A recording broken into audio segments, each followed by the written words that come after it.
خطے میں بڑی جنگ کا آغاز، امریکہ کا ایران پر شدید حملہ۔ پینٹاگون میں تصدیق کے مطابق امریکی کمانڈ نے صدر ٹرمپ کے براہ راست احکامات پر ایران کے جزیرے قشم اور سرک پر ہولناک فضائی حملے شروع کر دیے۔ امریکی افواج مخصوص اس کے اہداف کو نشانہ بنا رہی ہے، جبکہ صدر ٹرمپ نے واضح کیا ہے کہ یہ بمباری اپنے حضور میں امریکی پر عمل کرنے کا کامیاب طریقہ ہے۔ ہیلی کاپٹر گرانے کی قیام کی ترقی سے تردید کے باوجود امریکہ حملے نے خطے میں جاری ناظم بندی کو یکطرفہ تباہ کر کے مشترکہ کو ہولناک طور پر کڑا کر دیا۔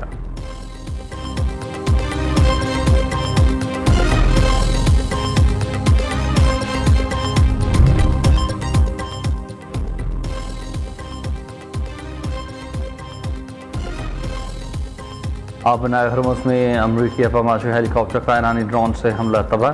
امریکی میڈیا کا انکشاف۔ امریکی سینٹرل کمانڈ نے تصدیق کی ہے کہ عمان کے ساحل پر دونوں پائلٹس کو بچانے کے لیے گھنٹوں طویل ڈرامائی سرچ آپریشن کیا گیا۔ اس بڑے بحری مارکہ میں تاریخ میں پہلی بار مصنوعی ذہانت سے لیس سیرانگ کمپنی کی جدید ڈرون کشتی استعمال ہوئی، جس نے سمندری لہروں سے دونوں پائلٹس کو بحفاظت نکال لیا۔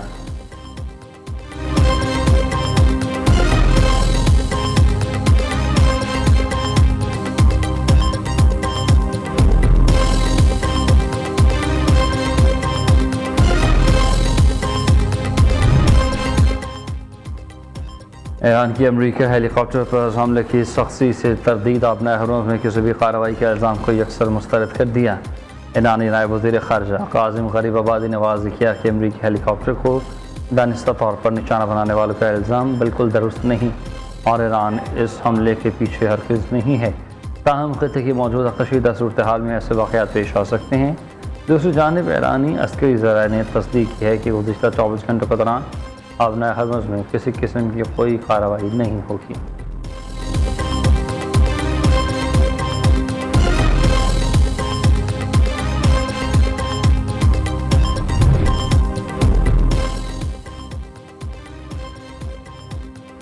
اسرائیلی آرمی چیف کے ایران پر دوبارہ حملے کے لیے تیار۔ ایرانی فوج کی ویب سائٹ کے مطابق چیف آف اسٹاف ایال ضمیر نے کہا کہ اگر حکم دیا گیا تو ایران پر ایک اور گہرا حملے کرنے کے لیے تیار ہے۔ ایران پر حالیہ حملہ اس سے کہیں زیادہ بڑا اور سخت وار کی تیاری کی طرح ہوگا۔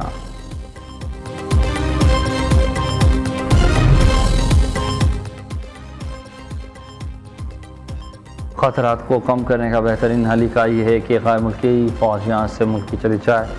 ایران کے وزیر خارجہ عباس اراغچی نے اکثر اپنے بیان میں کہا کہ ایرانی سرزمین کے قریب موجود غیر ملکی افواج اپنی انسانی غلطیوں، حادثات یا ممکنہ طور پر کراس فائر میں پھنسے باعث مسلسل خطرے میں ہے۔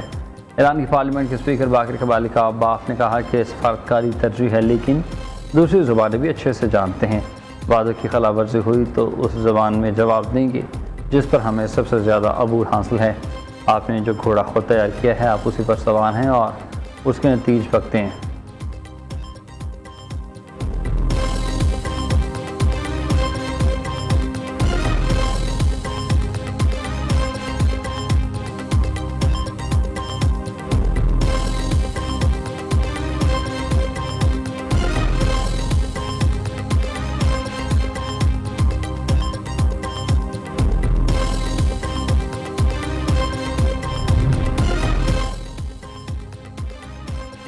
نیتنیاہو کو اچھے سے پتہ لگ گیا ہے کہ وہ ایران سے ہار چکا ہے، بس مان نہیں رہا۔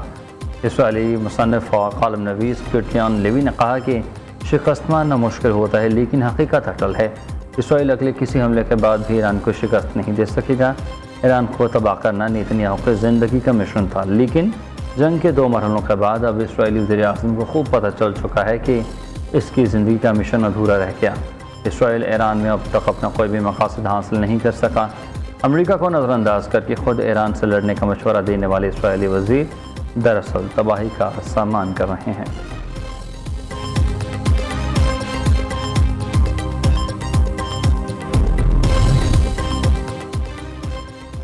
اختلافات یا تنازعات فوجی کارروائیوں یا طاقت سے حل نہیں کیے جا سکتے۔ ترجمان چینی وزارت خارجہ کا کہنا ہے کہ امریکہ اسرائیل ایران تنازع نے مشرق وسطی کو شدید متاثر کیا۔ مذاکرات کے اہم مرحلے پر کسی بھی فوجی تنازع کو ہوا نہیں دینی چاہیے۔ فیلڈ مارشل سید عاصم منیر سے لبنانی فوج کے سربراہ جنرل روڈولف ہائیکل کی ملاقات ہوئی۔ دفاعی امور، خطے کی سیکیورٹی صورتحال پر تبادلہ خیال۔ پاکستان اور لبنان کی مسلح افواج کے درمیان پیشہ ورانہ اور روابط بڑھانے پر اتفاق۔ فیلڈ مارشل نے کہا کہ پاکستان لبنان کے ساتھ دیرینہ تعلقات کو خصوصی اہمیت دیتا ہے۔ لبنانی آرمی چیف نے خطے میں امن و استحکام کے لیے پاکستان کے کردار کو سراہا۔ جی ایچ کی راولپنڈی آمد پر جنرل روڈولف کو پاکستان فوج کے دستے نے گارڈ آف آنر پیش کیا۔ فیلڈ مارشل عاصم منیر سے بحرین نیشنل گارڈ کے کمانڈر شیخ محمد بن عیسیٰ بھی ملے۔ برادرانہ تعلقات اور دو طرفہ دفاعی تعاون کو مزید فروغ دینے پر زور۔ شیخ محمد بن عیسیٰ نے naval chief admiral Naveed Ashraf اور air chief marshal Zaheer Ahmed Babar Sidhu سے بھی ملاقاتیں کی۔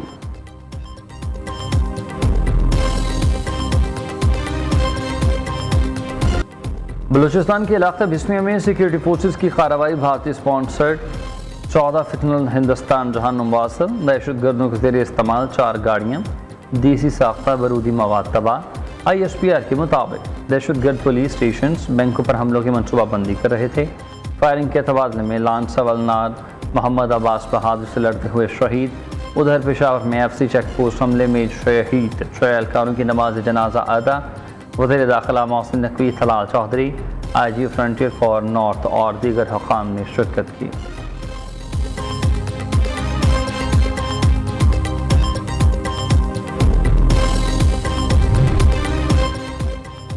گلگت بلتستان انتخابات کے بعد سیاسی ہلچل تیز۔ نائب وزیر اعظم اسحاق ڈار کا chairman Peoples Party Bilawal Bhutto Zardari سے اہم ٹیلی فونک رابطہ۔ نائب وزیر اعظم اسحاق ڈار نے بلاول بھٹو زرداری کو گلگت بلتستان کے حالیہ انتخابات میں شاندار کامیابی حاصل کرنے پر مبارکباد پیش کی۔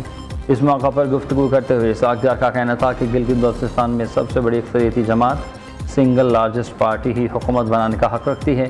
دونوں رہنماؤں کے درمیان ہونے والے اس اہم مکالمے میں گلگت بلتستان کے مستقبل اور اہم امور پر مشاورت کے لیے مسلم لیگ نون اور پیپلز پارٹی کی قیادت کے ساتھ بیٹھنے اور مشترکہ حکمت عملی اپنانے پر مکمل اتفاق کیا گیا۔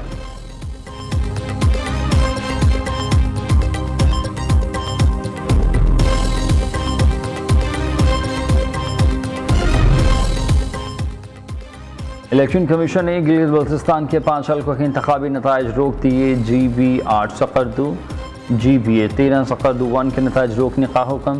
جی بی اے 15 دیامر 1، جی بی اے 16 دیامر 2، جی بی اے 17 دیامر 3 کے نتائج بھی روکنے کی ہدایت۔ چیف الیکشن کمشنر راجہ شہباز خان نے کہا کہ 5 حلقوں کے 26 پولنگ اسٹیشنز پر دوبارہ پولنگ 15 جون کو ہوگی۔ جی بی اے 16 دیامر 2 سے پیپلز پارٹی کے امیدوار اور حامیوں کا الیکشن کمیشن کے باہر احتجاج۔ دوسری جانب نے پی ٹی آئی کا گلگت بلتستان کی عوام کا مقدمہ قومی اسمبلی میں لڑنے کا فیصلہ۔ اسد کے اثر نے گلگت بلتستان الیکشن میں 20 سیٹیں جیتنے کا دعویٰ کر دیا۔ کہا مختلف ہتھ کنڈوں کے ذریعے پی ٹی آئی کے ساتھ 8 فروری جیسا معاملہ دہرایا گیا۔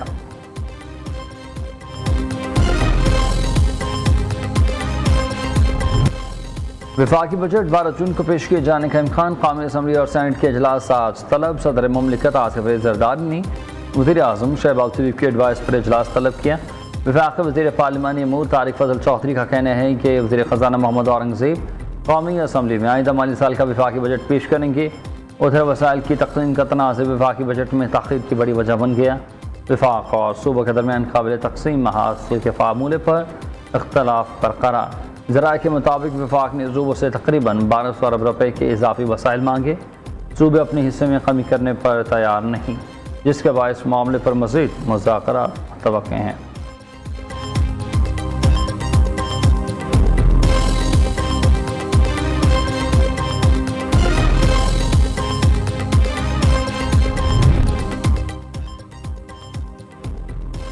پنجاب حکومت وفاق کو 517 ارب روپے کی مالیاتی رعایت دینے پر آمادہ۔ وفاق کو مالیاتی خسارے اور آئی ایم ایف اہداف پورے کرنے میں مدد ملے گی۔ پنجاب کا 5131 ارب روپے کا بجٹ 16 جون کو پیش کیا جائے گا۔ ذرائع کے مطابق سرکاری ملازمین کی تنخواہوں اور پنشنز میں اضافہ وفاق کے برابر ہوگا۔ تنخواہ کے لیے 650 ارب روپے، پنشنز کے لیے 505 ارب روپے، 80 کروڑ روپے رکھنے کی تجویز۔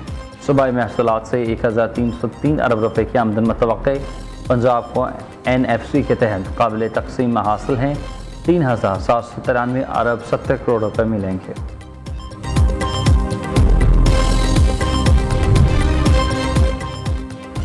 وفاقی بجٹ اجلاس میں شرکت کا فیصلہ پارلیمانی پارٹی کرے گی۔ Chairman PTI barrister Gohar نے واضح کر دیا، کہا یہ وقت عوام کو ریلیف دینے کا ہے، لوگ یوٹیلیٹی بلز اور پیٹرول کے اخراجات برداشت نہیں کر پا رہے۔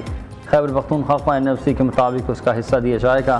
آزاد کشمیر کے مسائل افہام و تفہیم سے حل ہونے چاہئیں۔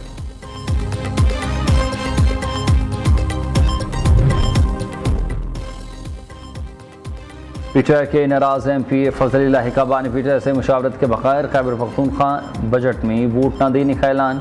فضل الہی کے وزیر اعلیٰ سہیل افریدی اور قومی ارکان پر تنقید، کہا پہلے امین گنڈا پور، اب سہیل افریدی نے پارٹی کو ٹرک کی بتی کے پیچھے لگا رکھا ہے۔ ہمارے پاس 35 سے 40 ایم پی ایز ہیں، ہمارا مطالبہ ہے کہ پارٹی قیادت بانی پی ٹی آئی کی رہائی کا لاہے عمل دے۔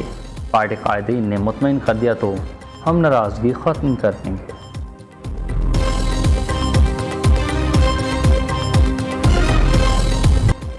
قلعدم جوائنٹ عوامی ایکشن کمیٹی کے رہنما شوکت نواز میر اور خواجہ مہران ارشد کو بغاوت کا مقدمہ درج۔ مظفر آباد پولیس نے قانونی کارروائی شروع کر دی۔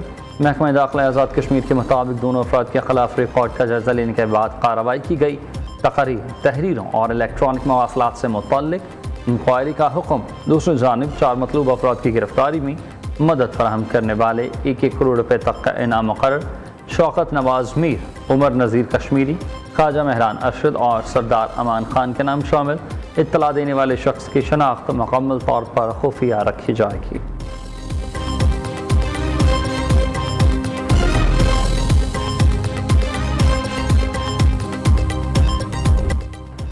فتنہ الخوارج بھارت اور قلعدم عوامی ایکشن کمیٹی کا گٹھ جوڑ بے نقاب بھارتی خفیہ ایجنسی را کے لیے سرگرم خارجی شہزاد کی قلعدم ایکشن کمیٹی سے روابط منظر عام پر آ گئے۔ خارجی شہزاد کی آزاد کشمیر میں شرانگیزی پھیلانے کی ویڈیوز اور آڈیو لیک ہو گئی جاری۔ خارجی شہزاد افغانستان سے بھارتی تحریر کردہ بیانیہ پڑھ کر قلعدم عوامی ایکشن کمیٹی کی ہدایت دے رہا ہے۔ آزاد کشمیر میں شرپسندی کے لیے کارکنان کو جمع کرنے کی ترغیب دی۔ عام انتخابات کے انعقاد کی مخالفت کرنے کا بھی کہا۔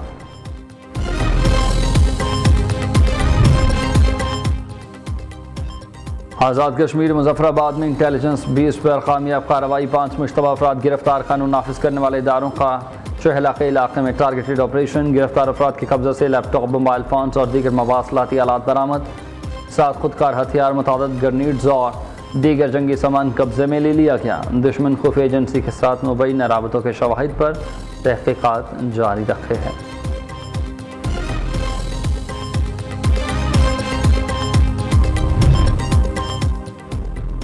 راجہ سلطان فیصل گیلانی کا قلعدم جوائنٹ عوامی ایکشن کمیٹی سے لا تعلقی کا اعلان۔ سید فیصل گیلانی نے کہا کہ قلعدم جوائنٹ عوامی ایکشن کمیٹی اصل راستے سے بھٹک گئی، کمیٹی معصوم شہریوں کے خون کی ہولی کھیل رہی ہے۔ راجہ سلطان نے واضح کیا کہ قلعدم جوائنٹ عوامی ایکشن کمیٹی سے اب ہمارا کوئی تعلق نہیں رہا، پہلے بھی انتظامیہ کے ساتھ کھڑے تھے، آئندہ بھی رہیں گے۔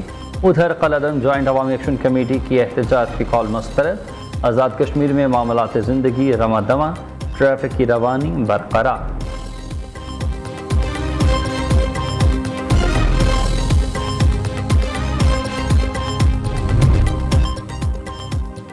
ریاست مخالف عناصر اور مسلح جتھوں سے ریاست پوری قوت سے نمٹے گی، وزیر دفاع خواجہ آصف نے واضح کر دیا۔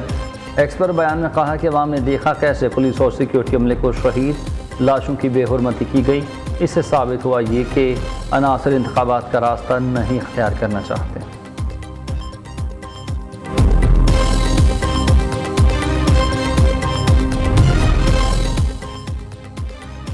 وزیر اعظم کی بجلی تقسیم کار کمپنیوں کی نجکاری کا عمل تیز کرنے کی ہدایت۔ ڈسکوز کی نجکاری کے بعد مضبوط ریگولیٹری فریم ورک بنانے کا حکم۔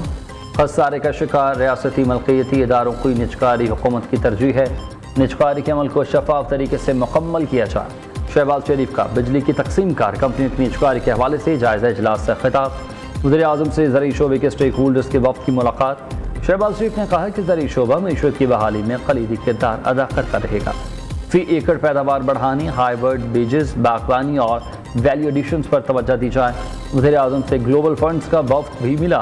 پاکستان میں صحت عامہ، ٹی بی، HIV اور ملیریا کے خاتمے کے اقدامات پر تبادلہ خیال۔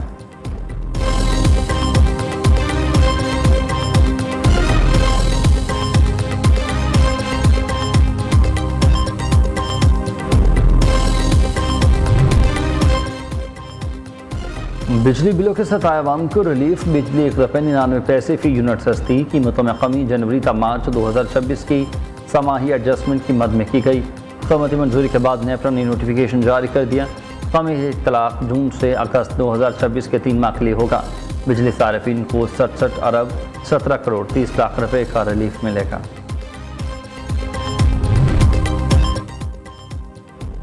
بیوی کو منانے والا داماد سسر کا قاتل بن گیا۔ رحیمیہ خان کے علاقے عباسیہ بنگلوز میں روسی بیوی کو منانے کی کوشش ناکام ہونے اور تلخ کلامی پر سنگ دل داماد نے گاڑی روکنے والے بوڑھے سسر کو گاڑی کے نیچے بے دردی سے رون ڈالا، جس کے بعد ملزم گاڑی میں بیٹھے والدین سمیت مقتول کو کچلتا ہوا فرار ہو گیا۔ زخمی سسر ہسپتال پہنچنے سے پہلے دم توڑ گیا۔ واقعے کی لرزخیز CCTV فوٹیج آمنے سامنے، شہریوں میں شدید غم و غصہ۔ پولیس سے ملزمان کو کڑی سزا دینے کا مطالبہ۔